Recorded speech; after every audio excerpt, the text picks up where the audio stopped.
All right. Anybody threaten you or coerce you in any way? Kind of.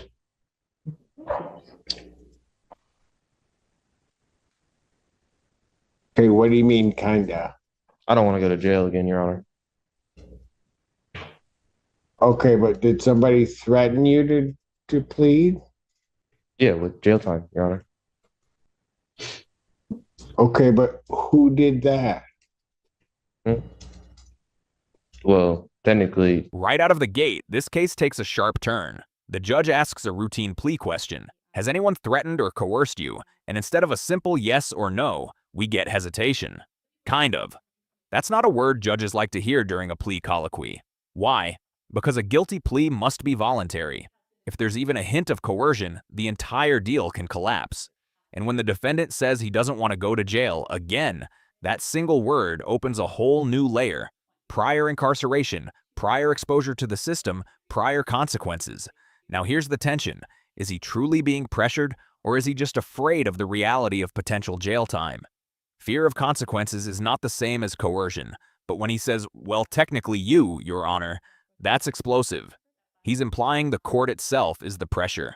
Like, that's a dangerous statement in open court. This is where things get dramatic.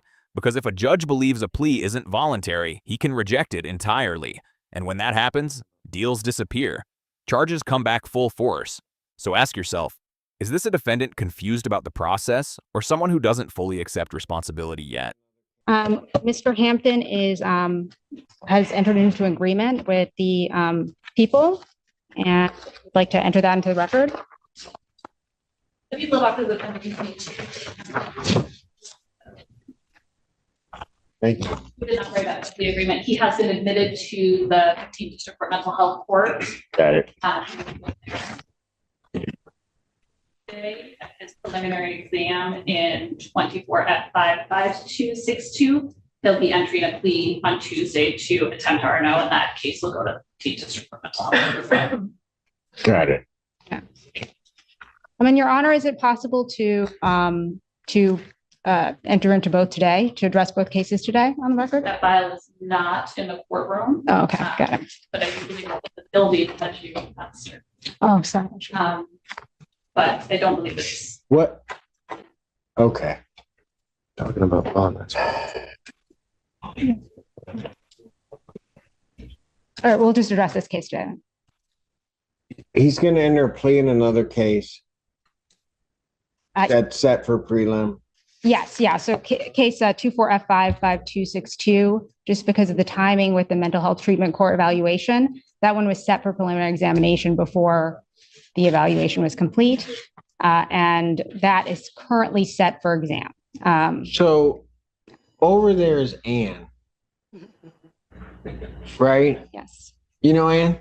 Yes. Okay. So if you had this, that may work out where we could like get rid of two cases and he could plead. I may or may not do it, but usually just go over and ask Ann.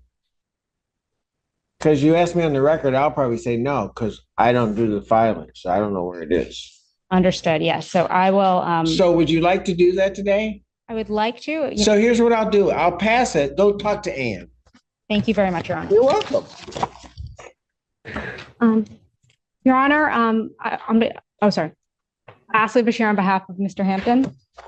And in addition to addressing the case directly, we would like to address bond and request that a condition, specifically the home confinement tether, be reconsidered. Okay, I'll get to that maybe at some point. Good, thank you. Yeah, Right now, I'm trying to get these pleas done. thank you. So my understanding is he's going to plead to count in case ending in 1596. He's going to plead to count 2. Yes. Correct? With count 1 being dismissed. That's going to be a guilty plea. Correct, counsel? Yes. All right. Then on the other matter, I have a plea form that indicates that the defendant will be pleading guilty to an added count 2 of attempted resisting and obstructing the 1 year offense. Let's break this down clearly. The defendant is pleading to reduced or modified charges. Instead of full resisting and obstructing, it's attempted resisting and obstructing, a 1-year misdemeanor. That word attempted matters. It lowers exposure. It can influence sentencing. It can affect probation conditions. This is negotiation in action. We also hear something critical: admission into mental health court. That's not automatic. Mental health court is a specialty program designed to supervise defendants whose conduct may be connected to mental illness. It focuses on treatment, compliance, structured oversight. In many jurisdictions, successful completion can significantly improve long-term outcomes. But here's the legal nuance. Admission to mental health court is often conditioned on a plea. You don't get diversion without accountability, so the defendant is essentially trading a guilty plea for structured treatment instead of straight punishment. Now think about this strategically. Is this a smart legal move? For someone struggling, mental health court can be life-changing, but it also means strict supervision. Miss appointments, violate terms, you're back before a judge. Would you take that deal if it meant avoiding jail but living under intense oversight? Upon a successful plea to that charge, count 1, the resisting and obstructing would be dismissed. And there is an agreement that the defendant is to go to mental health court. That's the court's full understanding of the agreement. That's right, Your Honor. May I have the defendant sworn? Raise your right hand. Do you solemnly swear and affirm the testimony you're about to give will be the truth, the whole truth, and nothing but the truth, so help you God? Yeah. State your name. Brandon Hampton. And man, it is this court's understanding that you're going to be pleading guilty to 2 misdemeanor offenses. Is that correct? Yes. All right. The first one, in the case ending in 1596, is the charge of aggravated assault. That is a misdemeanor punishable by up to 1 year incarceration and a $1,000 fine plus court costs. You understand that? Mhm. Yes? Yeah. Okay. You also understand in that case that while I'm taking your plea, I would not be your sentencing judge, and you would be sentenced before Judge Barr in the 14A2 District Court. You understand that? Yeah. Okay. And understanding that on that case, do you still wish to plead guilty? Yes. All right. On the other case, it says court's understanding you're going to plead guilty to the charge of attempted resisting and obstructing a police officer. That's a misdemeanor punishable by up to 1 year incarceration or $1,000 fine plus court costs. Do you understand that? Yes. You understand also that while I'm taking your plea, I would not be your sentencing judge, and you would be sentenced before Judge Balvo in the 15th District Court. You understand that? Why are the judges different, Your Honor? Why are the judges different? Because these allegedly occurred in two separate places. The case that we're just talking about with Judge Balvo, the offense took place in the city of Ann Arbor. And the other case happened in maybe the city of Ypsilanti or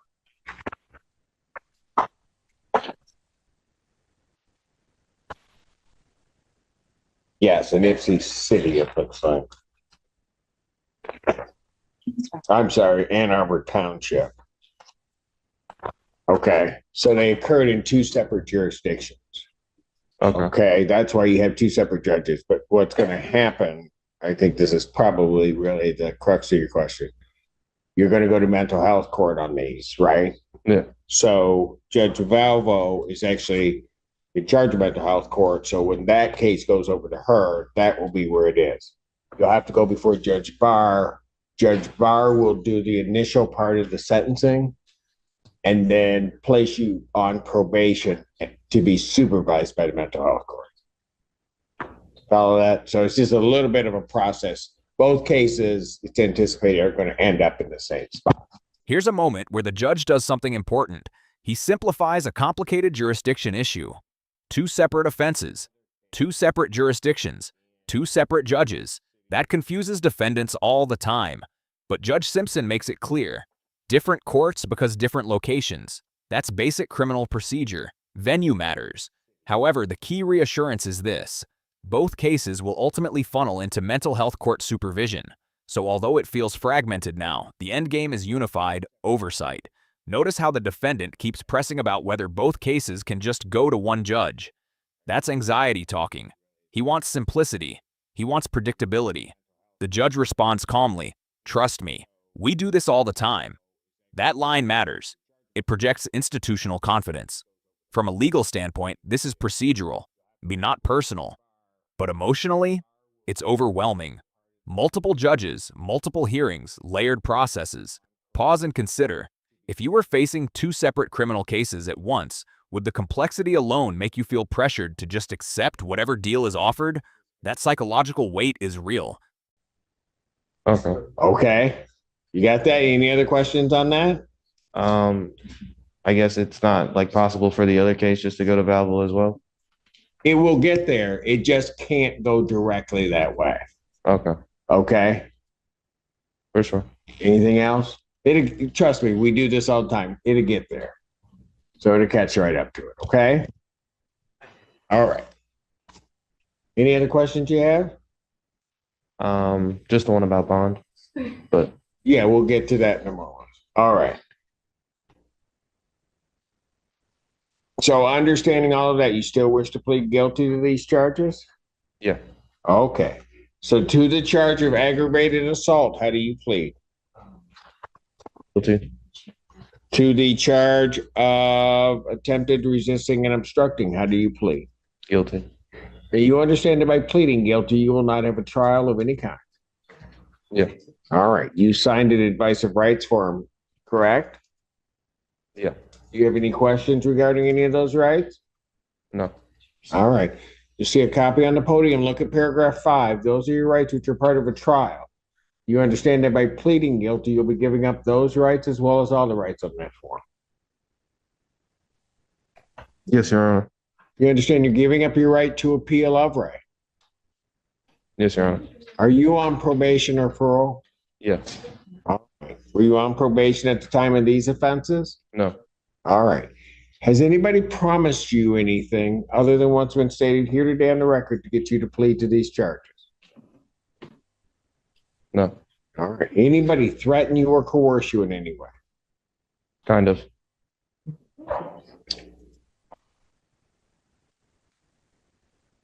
Okay, what do you mean, kinda? I don't want to go to jail again, Your Honor. Okay, but did somebody threaten you to plead? Yeah, with jail time, Your Honor. Okay, but who did that? Well, technically, you, Your Honor. No. Well, technically, you, Your Honor. No. This is the flashpoint. When a defendant suggests the judge is the source of pressure, even technically, the entire plea is at risk. Judges are obligated to ensure voluntariness. If the court feels accused of coercion, even indirectly, it must pause. And that's exactly what happens. Judge Simpson immediately backs off and offers to pass the matter so counsel can confer. That's procedural protection in action. He even warns, if this isn't clean, we might just blow all of this up. That's not drama, that's legal reality. Blowing it up means no deal, no negotiated dismissal, full exposure. This is a textbook example of how fragile plea negotiations are. One wrong answer during a colloquy can derail months of negotiation. Defense attorneys often prep clients extensively for this reason. Now here's the deeper layer. Was the defendant actually accusing the judge or just expressing fear of incarceration? Words matter in court. Precision matters. And let's ask the uncomfortable question. Do defendants sometimes feel pressured simply because the alternative is worse? Is that coercion or consequence? Mr. Hampton, Tell you what. Why don't we pass the matter? Maybe you can talk to him and we'll give this another shot today if we're comfortable with it. Otherwise, the court may not be comfortable with it. And we might just blow all of this up and it'll just have to happen another way. thank you. But I'll give you a chance to talk. Yeah. All right. We're back on the record in the case of the people versus Hampton. We're in the middle of taking a plea. And so I stated the terms on the record. And Mr. Hampton, I'm going to ask you a couple questions again. Okay. Has anybody promised you anything other than what's been stated here today on the record to get you to plead to these charges? No, Has anybody threatened you or coerced you in any way to get you to plead? no, You're doing this voluntarily yes, of your own free will. yes, And because you believe that you're guilty of these offenses? Yes. All right. We'll start with case 1596. Paperwork. So, okay, Mr. Hampton, on the date of August 29, 2024, at Washtenaw Community College in Ann Arbor Township, Washtenaw County, State of Michigan,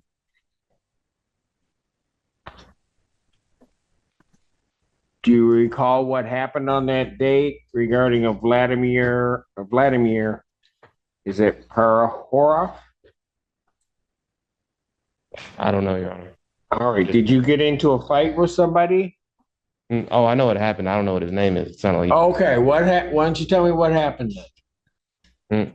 Oh, I was trying to take a shower, Your Honor.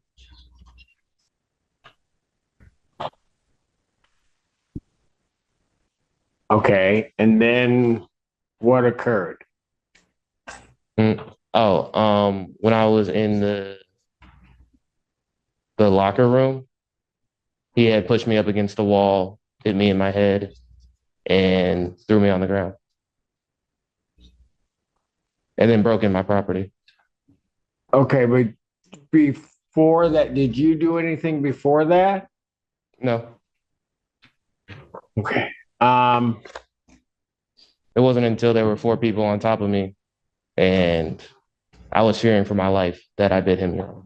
Now we enter the factual problem. The defendant is pleading guilty to aggravated assault. But during the factual basis, he describes being attacked first, pushed, hit, thrown down, property broken, and biting someone only while fearing for his life. That narrative sounds like self-defense. And here's the issue. For a judge to accept a guilty plea, there must be an adequate factual basis. If the defendant's story suggests lawful self-defense, the plea cannot stand as is. A guilty plea requires an admission of criminal conduct, not justification. Judge Simpson sees it instantly. That's not going to work. This is judicial gatekeeping. He cannot accept a plea that contradicts itself. This is where the possibility of a no-contest plea comes in. A no-contest plea allows the defendant to accept conviction without admitting the facts, and it can be strategically used when civil liability or self-defense narratives complicate things. But notice the tension. The defendant asks to have no contest explained. That means he may not have fully understood the difference before entering the deal. Critical question. Should someone plead guilty if they believe they acted in self-defense? Or is avoiding trial risk sometimes the smarter move?